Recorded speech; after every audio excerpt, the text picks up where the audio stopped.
20 mark എല്ലാവർക്കും കിട്ടും. ഇതിൻ്റെ ഒരു പ്രൊസീജിയർ ഉണ്ട്, സെലക്ഷൻ ഓരോന്നിനും അതിൻ്റേതായ സെലക്ഷൻ പ്രൊസീജിയർ ഉണ്ട്. 48 മാർക്ക് വരെ കുട്ടിക്ക് ഗ്രേസ് മാർക്ക് കിട്ടും.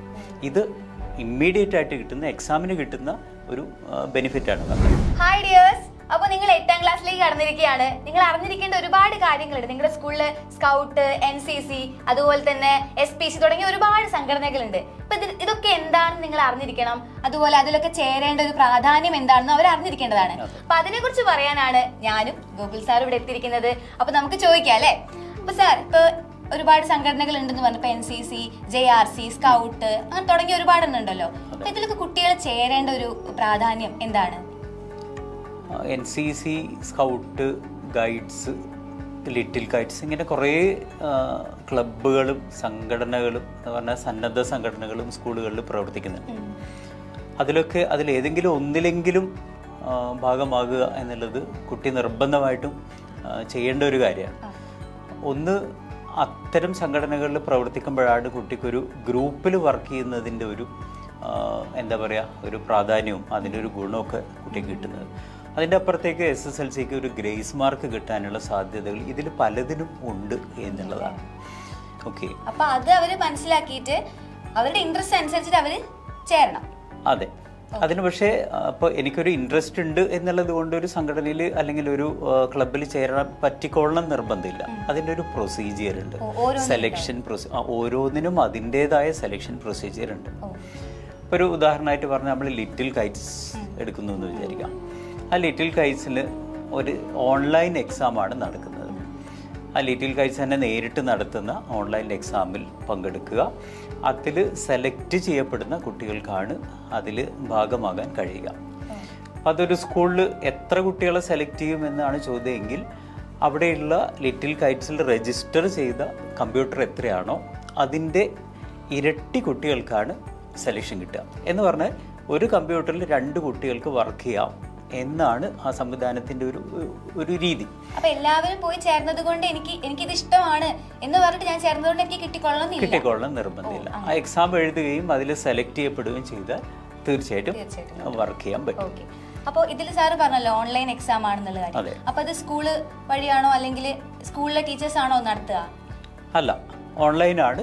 ഞാൻ നേരത്തെ പറഞ്ഞതുപോലെ ലിറ്റിൽ ഗൈസ് നേരിട്ട് നടത്തുന്ന എക്സാമാണ്. ആ എക്സാമിൽ കുട്ടി ഓൺലൈനായിട്ട് അറ്റൻഡ് ചെയ്യുന്നു. അതിൻ്റെ മാർക്കിനനുസരിച്ച് ആവശ്യമായ എണ്ണം കുട്ടികളെ സെലക്ട് ചെയ്യാണ് ചെയ്യുന്നത്. അപ്പോൾ ഇതിന്റെ ക്ലാസും കാര്യങ്ങളൊക്കെ നമ്മുടെ സ്കൂളിൽ ഇപ്പോൾ IT ലാബ് വഴിയായിരിക്കും അല്ലേ? തീർച്ചയായിട്ടും. അപ്പോൾ കുട്ടി ശ്രദ്ധിക്കേണ്ട ഒരു കാര്യം, ആ എക്സാമിന് താല്പര്യം ഉണ്ടെങ്കിൽ, ആ എക്സാം എഴുതാൻ താല്പര്യം ഉണ്ടെങ്കിൽ കുട്ടി ശ്രദ്ധിക്കേണ്ടത് 5, 6, 7 ക്ലാസ്സുകളിലെ IT പാഠപുസ്തകം നന്നായിട്ട് പഠിച്ചിട്ട് വേണം ഈ എക്സാമിന് പങ്കെടുക്കാൻ എന്നുള്ളതാണ്. സിലബസ് ബേസ്ഡ് ആണ്. അത്യാവശ്യം ജനറൽ നോളജ് ചോദ്യങ്ങൾ ഉണ്ടാവും. IT ആയിട്ട് ബന്ധപ്പെട്ട ജനറൽ നോളജ് ക്വസ്റ്റ്യൻസും കൂടെ ചോദിച്ചേക്കാം. ഇപ്പൊ ലിറ്റിൽ കൈറ്റ്സിന് ഇപ്പൊ സാർ ഗ്രേസ് മാർക്കിന്റെ കാര്യം നേരത്തെ പറഞ്ഞല്ലോ. അപ്പൊ ലിറ്റിൽ കൈറ്റ്സ് എന്ന ഈ ഒരു സംഘടനയ്ക്ക് നമുക്ക് ഗ്രേസ് മാർക്ക് പ്രൊവൈഡ് ചെയ്യുന്നുണ്ടോ? തീർച്ചയായിട്ടും. 10ാം ക്ലാസ്സിലെ പരീക്ഷയ്ക്ക് 24 മാർക്ക് വരെ കിട്ടിയേക്കാം. അപ്പൊ നമ്മൾ ഈ 8ൽ ഇതില് ജോയിൻ ചെയ്യുകയാണെങ്കിൽ, ഇതിൽ സെലക്ഷൻ കിട്ടുകയാണെങ്കിൽ നമുക്ക് നല്ല പെർഫോമൻസ് ഒക്കെ അവസാന വർഷം ഒരു അസൈൻമെന്റ് ചെയ്യാനുണ്ടാവും. ആ അസൈൻമെന്റ് ചെയ്ത് കഴിഞ്ഞ് അത് സബ്മിറ്റ് ചെയ്ത് കഴിഞ്ഞാൽ അതിന്റെ ബേസിസിലാണ് ഇവർക്ക് ഗ്രേസ് മാർക്ക് അലോട്ട് ചെയ്യുന്നത്. ഓക്കെ, അപ്പൊ അസൈൻമെന്റിന്റെ ബേസിലൊക്കെയാണ് നിങ്ങൾ മനസ്സിലാക്കിയല്ലോ. അപ്പൊ നിങ്ങൾക്ക് ലിറ്റിൽ കൈറ്റ്സ് താല്പര്യം ഉണ്ടെങ്കിൽ നിങ്ങൾ ഉറപ്പായിട്ടും അതിന് വേണ്ടിയിട്ട് ടീച്ചേഴ്സ് പറഞ്ഞ കാര്യങ്ങളൊക്കെ നിങ്ങൾ ചെയ്യാം. ഓക്കെ, ഇനിയും ഉണ്ട് അല്ലേ? അപ്പോൾ സാർ ഇപ്പോൾ നേരത്തെ പറഞ്ഞതിൽ നമ്മൾ സംസാരിച്ചതിൽ NCC ഉണ്ടായിരുന്നു അല്ലേ? അപ്പോൾ എന്താണ് അതിനെക്കുറിച്ച്, NCCയെ കുറിച്ച് നമുക്ക് കുട്ടിക്ക് ഒരു ഇൻഫർമേഷൻ കൊടുക്കുകയാണെങ്കിൽ അതെങ്ങനെ കൊടുക്കാം? അതെ, NCCയിലും ഇതുപോലെ സെലക്ഷനാണ് നടക്കുന്നത്.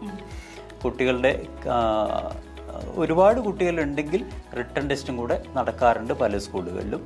അതോടൊപ്പം തന്നെ ഒരു കായികക്ഷമതാ പരീക്ഷയും കൂടെ നടക്കും. എന്ന് പറഞ്ഞാൽ പിന്നെ എന്താ പറയുക, ഹൈറ്റ്, വെയ്റ്റ്, നെഞ്ചളവ്, ഇതിൻ്റെ കൂടെ ഓടാനും ചാടാനുള്ള ക്ഷമത, അതേപോലെ അങ്ങനെയുള്ള എല്ലാ കായികക്ഷമതകളും നോക്കിയിട്ടാണ് സെലക്ട് ചെയ്യപ്പെടുന്നത്. കാരണം എന്താ വെച്ചാൽ ആഴ്ചയിൽ 2 എണ്ണമെങ്കിലും പരേഡ് എല്ലാ ആഴ്ചയിലും ഉണ്ടാകും. ആ പരേഡിൽ പങ്കെടുക്കേണ്ടി വരും. അതിന് യൂണിഫോം അലവൻസും ഫുഡ് അലവൻസും ഒക്കെ ഉണ്ട്. എന്നാലും അത് പങ്കെടുത്തിൽ മികവ് കാണിക്കുക എന്നുള്ളതാണ്. ഇപ്പോൾ NCC ആണെങ്കിലും അതുപോലെ തന്നെ SPC ഇങ്ങനത്തെ കാര്യങ്ങളൊക്കെ ആണെങ്കിലും കുട്ടികളുടെ ആ ഒരു ലൈഫ് സ്റ്റൈലിൽ വരുന്ന ഒരു ചേഞ്ച് ഉണ്ടാവുമല്ലോ. തീർച്ചയായും കുറേ കൂടി ഡിസിപ്ലിൻഡ് ആയി നല്ല രീതിയിലേക്ക് പോകാവുന്ന. പിന്നെ ഫ്യൂച്ചറിലാണെങ്കിലും അവർക്ക് ഈ ഒരു പോലീസ് അല്ലെങ്കിൽ ആ ഒരു പട്ടാളം ആ ഒരു രീതിയിലേക്ക് അധികം കുട്ടികൾ ചിന്തിക്കുന്നത്. ഫ്യൂച്ചറിന്റെ കാര്യം അതിൽ പറയുമ്പോൾ ഞാൻ നേരത്തെ പറഞ്ഞ പോലെ ഒന്ന് ഗ്രേസ് മാർക്കാണ്. ആ ഗ്രേസ് മാർക്ക് സാധാരണഗതിയിൽ 20 മാർക്കാണ് NCCയിൽ കിട്ടുക. അതേസമയത്ത് അതിൻ്റെ നാഷണൽ പ്രോഗ്രാംസിൽ പങ്കെടുത്താൽ ഇപ്പോൾ നാഷണൽ ഇൻ്റഗ്രേഷൻ പ്രോഗ്രാംസ് അല്ലെങ്കിൽ ട്രക്കിംഗ് എന്നൊക്കെ പറയുന്ന കുറേ പ്രോഗ്രാംസ് നടക്കാറുണ്ട്. അതിൽ പങ്കെടുത്താൽ 30 മാർക്ക് വരെ കിട്ടും. ഇനി അതിൻ്റെ മറ്റൊരു അട്രാക്ഷൻ എന്താന്ന് പറഞ്ഞാൽ റിപ്പബ്ലിക് ഡേ പരേഡിൽ പങ്കെടുക്കാൻ ഒരു അവസരം കുട്ടിക്ക് കിട്ടുവാണെങ്കിൽ അതിന് വേറെ കുറേ ക്രൈറ്റീരിയാസ് ഉണ്ട് കേട്ടോ, കുറേ സെലക്ഷൻ ഉണ്ട് അതിൽ. അങ്ങനെ കിട്ടുവാണെങ്കിൽ 48 മാർക്ക് വരെ കുട്ടിക്ക് ഗ്രേസ് മാർക്ക് കിട്ടും. ഇത് ഇമ്മീഡിയറ്റ് ആയിട്ട് കിട്ടുന്ന എക്സാമിന് കിട്ടുന്ന ഒരു ബെനിഫിറ്റാണ് പറഞ്ഞത്. ഇനി നേരത്തെ ചോദിച്ചതുപോലെ യൂണിഫോംഡ് ആയിട്ടുള്ള ജോലികളിലേക്ക് എന്ന് പറഞ്ഞാൽ പോലീസിൽ, പട്ടാളം അങ്ങനെയുള്ള കാര്യങ്ങളിൽ സെലക്ഷനിൽ ഇവർക്കൊരു പ്രിഫറൻസ് കിട്ടാൻ സാധ്യതയുണ്ട്. അതും കൂടെ ഇതിൻ്റെ ഒരു അട്രാക്ഷനാണ്, NCCയുടെ അട്രാക്ഷൻ. ക്യാരക്ടർ വൈസ് ആണെങ്കിലും അവർ വളരെ ഡിസിപ്ലിൻഡ് ആയിട്ടാണ് കാണുന്നത്. അപ്പോൾ അവരുടെ എല്ലാ രീതിയിലും അങ്ങനെ ഒരു മാറ്റം അവരിൽ ഉണ്ടാകും എന്നാണ് പ്രതീക്ഷിക്കപ്പെടുന്നത്. അപ്പോൾ ഇനി നമുക്ക് SPCനെ കുറിച്ച് നമുക്ക് പറഞ്ഞു കൊടുക്കാം. അപ്പോൾ SPC എന്ന് പറയുമ്പോൾ ഈ NCC ആയിട്ട് അതുപോലെയാണോ നിൽക്കുന്നത്, അല്ലെങ്കിൽ SPC എന്ന് പറയുന്നത് സംസ്ഥാന ഗവൺമെന്റിന്റെ അണ്ടറിൽ വരുന്ന ഒരു സംവിധാനമാണ്. Student police cadet. അതെ അതെ. NCC എന്ന് പറയുന്നത് ഒരു ആർമിയുടെ ഭാഗമായിട്ട് വരുന്ന ഒരു കാര്യമാണ്. NCC ഡയറക്ടറേറ്റ് എന്ന് പറയുന്ന ഒരു സംവിധാനം തന്നെ അതിലുണ്ട്. ഇപ്പോൾ SPCയുടെയും ഇതേപോലെ സെലക്ഷനാണ്. ആ സെലക്ഷൻ ഇതിലൊരു പ്രത്യേകത ഉള്ളത് 22 ആൺകുട്ടികളും 22 പെൺകുട്ടികൾക്കും മാത്രമാണ് സെലക്ഷൻ ഉണ്ടാകുക. അവരെ ട്രെയിൻ ചെയ്യിക്കാനും അതേപോലെ പ്രാക്ടീസ് ചെയ്യിക്കാനും ഒക്കെ പോലീസ് വിഭാഗത്തിൽ നിന്ന് 2 പേരുണ്ടാവും. ഒരു ആൺ വിഭാഗത്തിൽപ്പെട്ട ആളും ഒരു സ്ത്രീ വിഭാഗത്തിൽപ്പെട്ട ആളും വന്നിട്ടാണ് ഈ പരേഡും ട്രെയിനിങ്ങും ഒക്കെ കൊടുക്കുന്നത്. ഇനി ഈ സെലക്ഷൻ എന്ന് പറയുന്നത് SPC നേരിട്ട് കൊടുക്കുന്ന ക്വസ്റ്റ്യൻ പേപ്പർ ഉണ്ട്. ആ ക്വസ്റ്റ്യൻ പേപ്പർ വെച്ചിട്ടാണ് എക്സാം നടത്തിയിട്ടാണ് സെലക്ഷൻ നടത്തുന്നത്. അതോടൊപ്പം തന്നെ നേരത്തെ പറഞ്ഞ NCCയിലുള്ളതുപോലെ ഫിസിക്കൽ ടെസ്റ്റും കൂടെ നടക്കും. ഇതിൻ്റെ രണ്ടിൻ്റെ അടിസ്ഥാനത്തിലാണ് സെലക്ഷൻ ഉണ്ടാകുന്നത് എന്നർത്ഥം. അപ്പോൾ ഇതിലും നമുക്ക് ഗ്രേസ് മാർക്ക് തീർച്ചയായും ഗ്രേസ് മാർക്ക് ഇതിലും ഉണ്ടാകും. 20 മാർക്ക് എല്ലാവർക്കും കിട്ടും.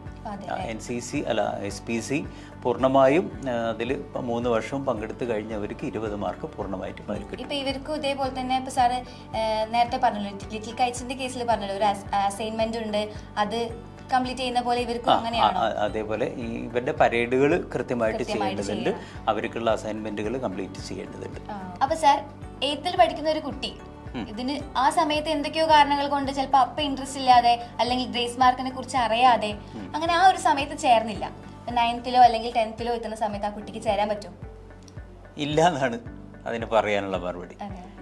കാരണം 8ാം ക്ലാസ്സിലാണ് ഈ NCC ആയാലും SPC ആയാലും ലിറ്റിൽ കൈറ്റ്സ് ആയാലും ഇത്തരം മിക്ക സംവിധാനങ്ങളുടെയും സെലക്ഷൻ നടക്കുന്നത് 8ാം ക്ലാസ്സിൽ വെച്ചിട്ടാണ്.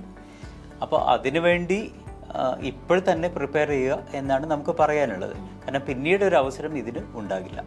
അപ്പം അതുകൊണ്ട് ഓരോന്നിനും വേണ്ടത് എന്താണോ അതിൻ്റെ ആവശ്യമായ പ്രിപ്പറേഷൻസ് ചെയ്ത് ക്ലബ്ബുകളിൽ ജോയിൻ ചെയ്യാനുള്ള സംവിധാനം ഉണ്ടാക്കുകയാണ് കുട്ടി അത്യാവശ്യമായിട്ട് ഇപ്പോൾ ചെയ്യേണ്ടത്.